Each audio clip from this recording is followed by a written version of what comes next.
현대소설 3강 채만식의 명일인데요. 우리 채만식 소설가는요. 미스터방이나 태평천하에서 잘 알고 있듯이 우리 반어라든지 풍자라든지 이런 특징을 드러내시는 분이죠. 여러분 명일이라는 단어의 뜻이 무엇일까요? 밝아올 날, 금일, 명일. 자, 명일이 무슨 뜻이에요? 내일이에요, 내일. 금일은 오늘, 그 다음에 명일은 내일이거든요. 그러면 여러분 어떤 내일인지 한번 의미를 한번 찾아보도록 합시다. 그리고요 여러분, 원래 우리 채만식 소설의 특징에서도 중요한 점은 뭐냐, 우리가 설화에서 등장하는 주인공은 신적 인물이죠 여러분. 신화에선 신적 인물 등장하죠. 고전소설에 영웅소설로 오면 영웅적인 인물이거나 아니면 도술까지는 못 부려도 제자가인형 인물 정도는 돼야 주인공이 될 수 있잖아요 여러분. 그죠? 그런데 채만식 소설의 특징은 뭐냐, 주인공이 나쁜 놈이야. 왜? 우리 윤직원 영감 생각해봐, 미스터 방 생각해봐. 부정적인 인물을 전면에 내세워서 풍자의 효과를 극대화하는 게 채만식 소설의 특징이거든요. 나쁜 놈을 전면에 내세우는 거죠. 그래서 여러분 여기에 등장하는 주인공 또한 식민지 지식인인데 긍정적인 놈은 아니에요. 그래서요 이 무기력한 삶을 풍자하는 건데, 그 풍자에 누가 하느냐, 본인이 본인을 풍자해요. 자조죠, 자조. 내가 나의 삶을 풍자하는 거지. 자, 어떤 내용인지 한번 보도록 하겠습니다. 여러분 보기가 있어요. 4번에 보기를 먼저 보도록 하겠습니다. 174페이지 보기. 일제가 식민지 체제의 일환으로 도입한 근대적 교육 제도 하에서 고등교육까지 받은 사람은 체제를 유지하는 데 기여한 경우가 아니라면 일자리를 기대하기가 극히 어려웠다. 얘들아, 일본이 얘기했어요. 야, 우리가 너네를 위해서 봐봐, 이렇게 근대적인 교육도 시켜주고. 그게 국민학교죠 여러분. 그죠? 그래서 초등학교로 명칭을 바꿨지만, 봐봐, 우리가 이렇게 니네 잘 되라고 교육도 시켜주고 이렇게 근대화도 시켜주고 도로도 만들어주고 니네가 우리한테 은혜를 갚아야지 이게 무슨 소리야 라는 게 이제 일본의 논리죠 여러분. 말이 돼요 안 돼요? 안 되죠? 자, 그러면 국민학교 교육과정에는 무엇이 포함되어 있느냐? 일본어 교육. 왜냐하면 말을 알아들어야 부려먹을 수 있으니까요. 그리고 역사교육. 국사가 아니에요, 역사. 일본의 역사교육. 그 다음에 지리교육. 일본의 지리교육. 그 다음에 간단한 산술교육. 왜냐면 계산할 줄 알아야 뭐 이렇게 부려먹을 수 있잖아요. 시켜먹고 부려먹을 수 있으니까요. 그런 간단한 교육만을 시켜요. 그래서요, 만약에 우리가 고등 전문 교육까지 받았다 그러면 식민지 체제의 유지에 도움이 되지 않는 경우에는 일자리를 주지 않아요. 한마디로 일제의 교육은 노동자를 길러내기 위한 교육이에요. 부려먹을 신하를 교육하기 위한 교육이었다는 거죠. 그래서 이러한 상황에서 실업자로 전락한 명일의 주인공은, 이 주인공이 실업자라는 얘기는 지식인이란 뜻이겠죠? 지식의 무용, 쓸모없음을 인식하고 교육제도의 기만성을 간파하면서도, 얘들아 나를 기만했어, 기만하다 무슨 뜻이게요? 속이다 그런 뜻이에요. 그러니까 교육제도의 기만성, 우리를 위한 교육이라고 했는데 사실은 아니었던 거죠. 식민체제를 공고하게 하기 위한 그런 교육이었죠. 어쨌든 기만성을 간파하면서도 그걸 알지만 지식인으로서의 자존심과 윤리의식을 버리지 못한 자신 모습 때문에 갈등한다. 작가는 주인공의 이러한 모순적인 모습을 풍자적으로 드러내면서 궁극적으로는 양심 있는 지식이 자아를 실현할 수 없게끔 하는 당대 현실을 비판하고 있다. 이렇게 됐네요. 자, 채만식의 명일을 공부해 보도록 합시다. 저녁거리가 없지 범수는 할 수 없으면 양복이라도 자표에게 써서 떼어입고 나가기를 주저하는 것이다. 자, 여러분 여기 범수가 등장했습니다. 여러분 시점은 무슨 시점? 전지적 작가 시점이 돼요. 우리 영주가 부부예요. 우리 채만식이 명의를 발표하기 전에 여러분 혹시 레디메이드 인생이라고 아시나요? 거기도 이제 무기력한 지식인이 등장을 하는데요. 원래 그 전에 그냥 지식인 개인의 문제를 좀 다뤘다면요, 이제는 이 지식인이요 가정을 이루고 나타났어요. 심지어 애도 있어요. 동석이하고 동태, 애들이 2명이나 있어요. 아내 2개예요. 그런데요, 얘가 오랜 공백기를 깨고 이 작품을 썼다고 하거든요, 이 명의를요. 그래서 그런가 전작보다는 선생님 생각에 문체가 조금 더 세련되진 것 같기도 하고. 네. 자, 그래서 어쨌든 저녁거리가 없지, 한마디로 굉장히 가난해요. 당장 지금 먹을 저녁도 끼니를 해결하기 어렵죠. 그래서 얘네는 지금 아주 가난한 상황이다 라는 걸 알 수가 있어요. 범수는 할 수 없으면 양복이라도 잡혀야겠어서 떼어입고 나가기를 주저하는 것이다. 잡힌다. 그래서 양복을 전당포 같은 데다 맡기고 거기서 이제 돈을 받아가지고 저녁거리라도 사야 되지 않나. 그만큼 가난하다는 거죠. 번연한 속이지 물어서는 뭘 하오? 번연하다, 분명하다 그런 뜻이죠. 영주는 풀죽은 대답을 한다. 그럼 저 양복이라도 잡혀오구려. 그것마저 잡히고 어떡하려고 그러오? 그리 기나게 양복을 입고 출입이 헐 일은 뭐 있나? 여러분, 양복을 잡히자는 우리 범수의 생각이고요. 그것은 안 된다는 영주의 생각이에요. 자, 그러면 여러분 범수에게 양복은 언제 필요할까요? 취직이 되면 출근할 때 필요한 거지. 자, 그러면 양복을 잡히면 안 된다라는 것은 아직 잡히면 안 된다. 아직 취직에 대한 뭐가 있는 거예요? 취직에 대한 희망과 기대가 있는 거죠. 그죠? 그런데요. 네, 양복에 대해서 이렇게 기대를 하고 있는 것이고요. 영주는 그래도 느긋한 희망을 지니고 있었다. 남편이 몇 군데 이력서를 보내두었으니 그런 데서 갑자기 오라는 기별이 올지도 모르는 터에 양복을 잡아버리면 일겁된 취직도 낭패가 되고 말 것이다. 기대를 하고 있어요. 그리고 또 남편이 밖에 나가 있는 동안만은 행여 무슨 반가운 소식이나 가지고 돌아오나 해서 한심한 기대를 하는 터였었다. 천하 없어도 그건 안 잡혀요. 이제 거부하는 거죠. 거참 괴사스러운 성미도 다 보겠네 하고 범수는 더 우기려 하지 아니했다. 정말 큰일 났수. 하도 막막한 때는 죽어버리기라도 하고 싶지만 자식들을 생각하면 그럴 수도 없고. 글쎄 학교는 왜 안 보내려도. 자, 지금 여기 자식이 둘 있는데요. 범수는 얘네들을 학교 보내지 않고 있어요. 왜냐, 여기서 기껏해야 가르치는 교육이 일본어 뭐 이런 교육인데 자기도 교육할 수 있거든요. 굳이 학교 교육이 필요 없다라고 보는 입장이죠. 네, 거기 학교에서 하는 교육은 전문 교육이 아니기 때문에 필요한 교육이 아니라는 거죠. 돈도 없고 하니까요. 근데 얘는 왜 학교를 보내지 아니하려고도 그러면 얘는 교육을 시켜야 된다는 입장이죠. 얘는 학교를 보내자, 얘는 보내지 않아도 된다 인데요. 자, 얘네 둘의 가장 큰 갈등이 바로 교육에 대한 가치관 갈등이에요. 한번 볼게요. 우리는 이 지경이 되었으니 자식이나 잘 가르쳐야지. 여러분, 지금 이 가난을 벗어날 방법으로 영주는 무엇을 생각하는 거예요? 교육을 생각하는 거죠. 그치? 우리는 이렇게 됐지만 자식이라도 잘 가르쳐서 이 가난에서 벗어날 수 있게 희망을 가져야 되지 않느냐 이런 얘기입니다. 그래서요, 영주는 아이들이 생각나자 가슴을 찢고 싶게 보풀증이 나는 것이다. 보풀증이라는 거는요, 앙칼진 것. 그래서 제 힘에 겨운 일을 몹시 악을 쓰고 덤빈다 그런 뜻입니다. 그래서 악을 쓰고 덤비는 것이다. 범수와 영주 사이의 제일 큰 갈등은 아이들의 교육 문제인 것이다. 특히 교육 문제로 인한 둘의 갈등이 좀 두드러집니다. 네. 자, 그 다음에요. 영주는 아이들을 공부시켜서 장래의 희망을 거기다 붙이자는 것이다.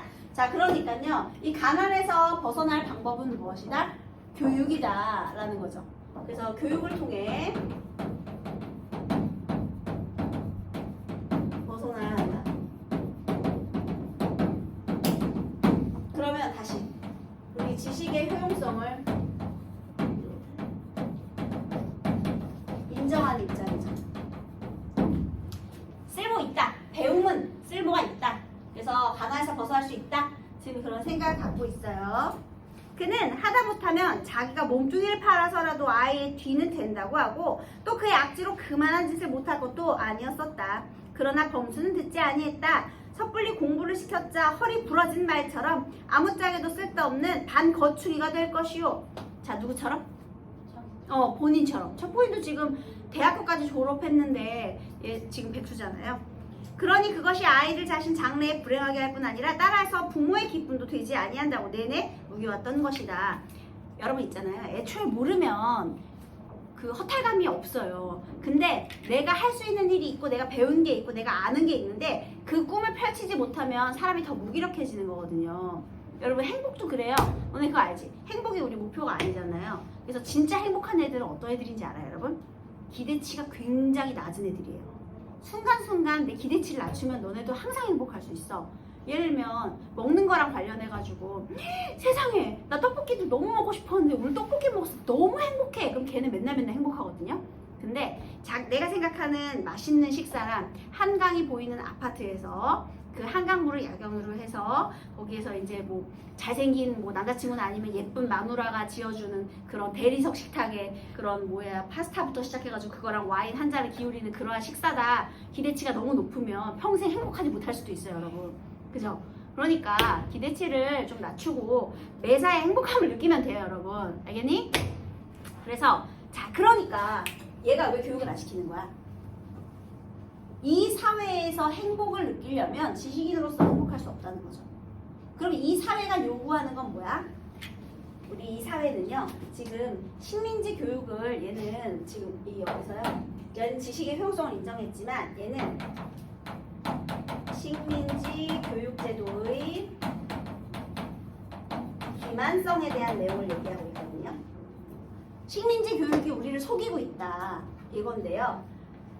결국 이 식민지 시대가 어떻게 되어 있느냐, 자본가가 있고 자본가 밑에 노동자가 있을 거예요.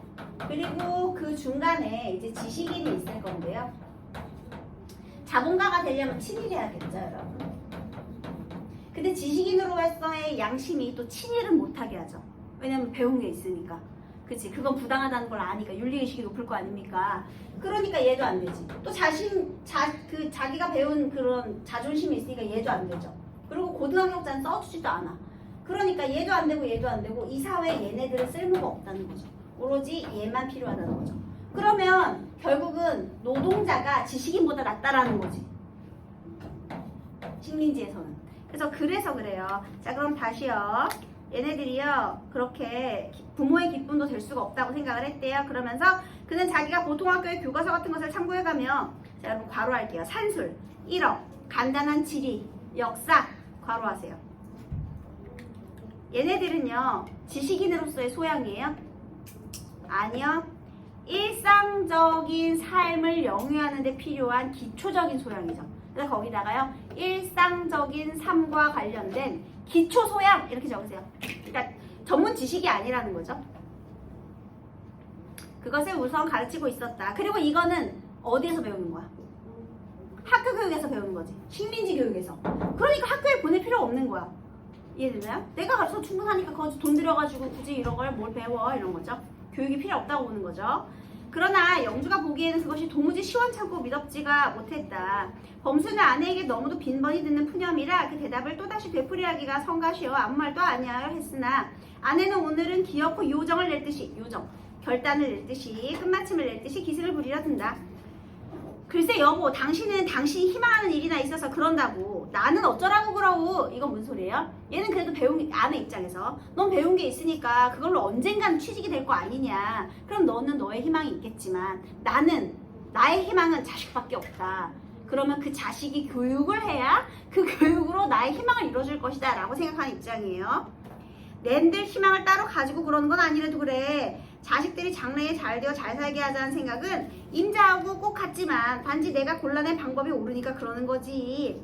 한마디로요, 얘는 뭘로 키우고 싶어해요? 교육을 통해서. 가난에서 벗어나려면 얘는 교육이 쓸모가 있습니다.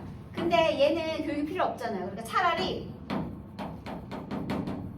노동자의 삶이 더 지식인의 삶보다 노동자의 삶이 더 나아. 그러니까 차라리 교육보다는 기술을 가르치는 게 더 낫다라는 거죠. 이건 이제 얘 생각이에요. 가난에서 벗어나려면 차라리 기술을 가르쳐라. 이렇게. 네. 자, 그다음 나는 그 말 믿을 수 없어. 공부 못한 놈이 맞벌이 노동자나 되어 남의 하시나 받지 잘 될 게 어디 있더람. 그렇게 말을 했어요. 그건 20년 전 사람이 하던 소리야. 20년 전엔 일제강점기가 아니었으니까요. 번연이 눈앞에 실증을 보면서 그래? 자, 실증, 실제적 증거 어디에 있어요? 눈앞에. 누가 실제적 증거죠? 본인이 그렇게 지식 교육을 받았음에도 불구하고 지금 백수니까요. 무엇가 실증이란 말이요? 그거 참. 여보 임자도 여자 고보를 맞췄지? 여러분, 얘는 대졸이고요. 얘는 고졸이에요. 고보가 뭐냐면 고등보통학교. 야, 여자가 고등보통학교까지 나왔다? 와우, 이거 굉장히 교육 수준 높은 겁니다. 한마디로 영주와 범수는요, 식민지 교육에서 굉장히 고등교육까지 받은 인물들이에요. 그러니까 가난하죠, 둘 다. 그래서 자, 그래서 여기에 여보 임자도 그걸로 맞췄지? 나도 명색 대학을 맞췄지? 그런데 시방 우리 둘이 살아가는 꼴을 좀 보지 못해? 그거야 공부한 게 잘못이요? 당신 잘못이지. 여러분, 얘가 가난의 원인을 어디서 찾고 있느냐면요, 개인의 노력에서 찾는 거예요. 그러니까 교육을 통해 벗어나려 한다라는 건, 당신이 이력서 10개 낼 걸 100개, 200개 내봐라. 그럼 왜 안 되겠느냐라고 생각하는 거야. 그러니까 개인적인 잘못에서. 그럼 한마디로 이 교육제도의 기만성을 아내는 파악을 하지 못하고 있다는 거죠. 노력으로 될 거라고 생각하는 거예요. 세상 탓이야. 그렇지만 얘는 뭐라고 해? 세상 탓이라는 거죠. 얘는 취직이 안 될 거라고 생각하는 것이고요. 네, 그 다음에 이런 세상에서도 남은 제가끔 공부를 해가지고 잘들 살아갑디다. 이렇게. 그건 우연이고 이제 세상은 갈수록 우리 같은 인간이 못 살게 돼요. 우리 같은 인간이 어떤 인간이요? 지식인이겠죠. 그래서 내 마침 생각이 났으니 비유를 하나 헛게 들어볼라우? 듣기 싫어요. 영주는 말로는 언제든 남편을 못 당하는지라 또 무슨 묘한 소리를 내서 올가미를 씌우나 싶어 톡 쏘아버렸다. 핫다 그러지 말고 들어보아요. 자 시방 내가 돈이 1원이 있다고 합시다. 그런데 그놈 돈을 어떻게 건사하기가 만만찮거든. 돈을 넣을 것이 없단 말이야. 알겠수? 말해요. 그래 척 상점에 가서 1원짜리 돈 지갑을 사자싼수? 1원밖에 없는데 1원짜리 지갑을 사? 영주는 유도를 받아 무심코 이렇게 대꾸를 한다. 거봐 글쎄. 범수는 싱글벙글 웃는다. 자 여러분 여기에 있는 비유를 한번 볼게요. 자 식민지 교육제도의 기만성을 설명하기 위해서 범수가 든 비유적인 예시예요. 1원을 가지고 1원짜리 지갑을 산대요. 쓸모가 있어 없어요? 그러면 이 1원은 현재의 경제력이에요. 현재의 경제력. 얘네가 지금 하려는 행위는 교육이에요. 자, 1원을 가지고 모든 걸 투자해서 산 지갑이 쓸모가 없듯이 현재의 경제력을 투자해서 교육을 시켜봤자 쓸모가 있다 없다? 결국은 쓸모가 없다. 이런 비유죠. 다시 1원이 의미하는 건 뭐다? 현재의 경제력. 지갑이 의미하는 건 뭐다? 교육. 그러면 결국 이 사람이 얘기하고자 하는 비유의 의미는 뭐예요? 돈 들여 교육을 해봤자 식민지 교육은 쓸모없다 이거죠. 식민지 시대에 우리 돈을 다 투자해서 교육을 시켜봤자 아무런 쓸모가 없다 이렇게 되는 겁니다. 예, 그래가지고 얘가 결국에는 넘어가가지고 영주가 말로는 얘한테 안 되네. 얘가 말을 잘하네. 그래가지고 자기가 이제 스스로 얘기를 했죠. 그래가지고 얘가 웃은 거예요. 자기가 유도한 대답을 해냈잖아요. 1원밖에 없는데 1원짜리 지갑을 사? 필요 없다는 거잖아. 말이 안 된다는 거잖아. 그래서요. 우리가 시방 공부를 한다는 것이 그렇게 1원 가진 놈이 1원을 넣어두려고 1원을 다 주고 지갑을 사는 셈이야. 어리석다는 거죠. 어리석음 적으세요. 어째서? 지갑을 쓸 때가 있어야지. 두었다가 돈 생기면 넣지? 그거 두었다가가 문제거든. 지갑에 돈이 또 생겨서 넣게 될 세상은 우리는 구경도 못해. 왜? 식민지 시대니까. 알겠수? 난 모를 소리요. 못 알아듣기도 개의찮지. 그렇지만 세상은 부자 사람하고 노동자의 세상이지 이거죠. 식민지에는 자본가랑 노동자만 필요하다는 거예요. 그 중간에 있는 인간들, 그러니까 지식인 같은 사람들 모다 헛개비야 이렇게 된 겁니다. 자 여기에는 지금 식민지 교육제도의 기만성에 대한 내용이 쭉쭉 나와 있고요. 자 중요한 부분의 줄거리는 뭐냐면 그래서 결국에 저녁 끼니 해결해야 되잖아요. 그죠? 그래서 밥을 먹고 살아야 되니까 범수가 선택한 방법은 자 그러면 내가 식민지 지식인으로서 살아가는 게 의미가 없다면 이 식민지 시대에 맞는 사람으로 살아가면 되잖아. 도둑질을 해야겠다 결심을 합니다. 가족의 생계를 책임지기 위해서 도둑질이라도 해야 되겠어 해가지고 금은방으로 들어가요. 이게 몇 돈 중이지요? 범수는 아까 눈독들인 금비녀를 빼어 손바닥에 놓고 촐싹거려 보며 묻는다. 점원이 그것을 받아 저울에 달고 있는 동안에 범수는 다른 놈을 두어 빼려 가지고는 어림하는 듯이 양평 손바닥에 올려놓고 촐싹거려 본다. 이것이 기회인 것이라 그는 그 기회를 이용하려고 닫고 긴장이 되어서 점원이 닷돈 2푼중입니다 하는 소리도 귀에 들어오지 아니했다. 점원이 저울질을 하는 잠깐 동안에 손빠르게 한 개를 요술하듯이 소매 속이든지 어디든지 감추어야 할 것을 마땅 닥들이고 보니 범수에게는 그만한 재치도 기술도 없으려니와 담보의 단련도 없다. 도둑질을 할까 했는데요. 기술도 없다. 이것을 할 용기도 없는 거죠. 실패. 첫 시험은 실패를 하고 그 다음에는 가락지를 가지고 시험을 해보았다. 그러나 역시 실패를 하고 말았다. 그는 점원의 멸시하는 시선을 뒤통수에 받으면서 금은상을 나와 화신 앞으로 건너왔다. 화신상회가 그 백화점이에요. 최초의 백화점. 지금 명동 신세계에 있는 자리. 일본 일제시대라는 걸 알려주는 거예요. 그는 혼자 속으로 생각했다. 보통 학교부터 쳐서 대학까지 16년이나 공부를 한 것이 조그만한 금비녀 한 개 감쪽같이 숨기는 기술을 배우니만도 못하다고. 자, 여러분, 이 문장에다가 적어볼게요. 경제적으로 무능한 지식인으로서, 경제적으로 무능한 지식인으로서의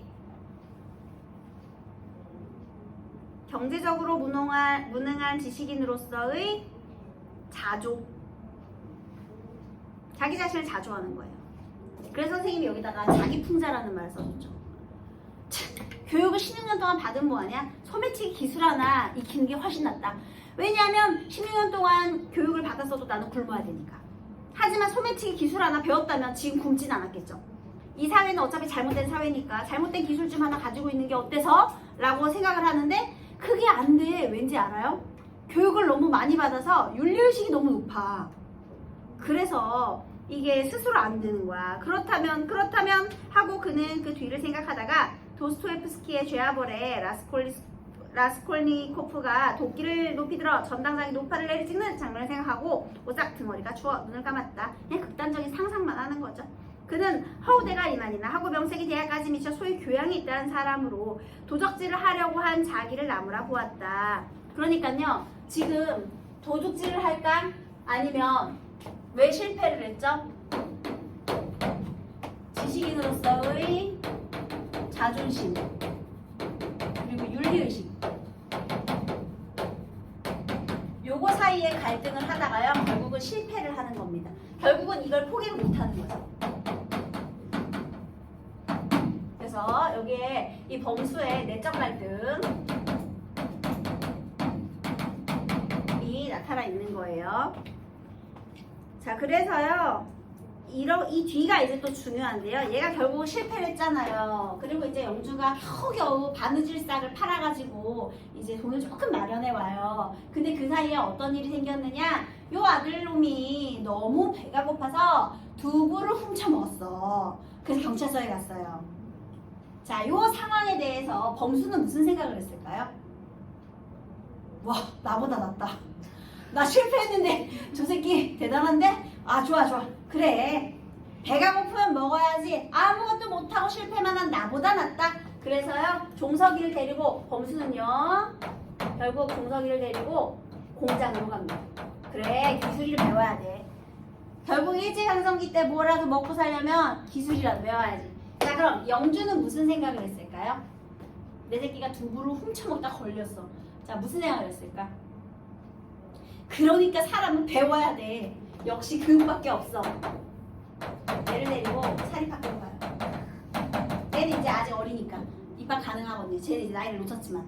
그래서 얘라도 교육시켜야겠다. 사립학교로 데려가면서 끝이 납니다, 여러분. 자, 어떤 게 맞을까요, 여러분? 그래서 이런 내용으로 되어 있어요. 그러니까 둘이 서로 교육관이 다르다는 거죠. 정말 그럼에도 불구하고 배워야 할까요? 아니면 식민지 시대의 교육 제도는 정말 쓸모가 없으니 어떻게 기술이라도 배워야 될까요? 네, 정답은 없겠죠. 자, 그러면 여러분 제목의 의미도 한번 생각해 볼게요. 제목은 명일, 내일이에요. 자, 그러면 보통은 우리 내일이면 내일은 또 새로운 태양이 뜰 거야. 막 희망을 가지는 그런 의미일까요? 아니겠지. 여기 내용 봐봐. 희망 없는 내일이지.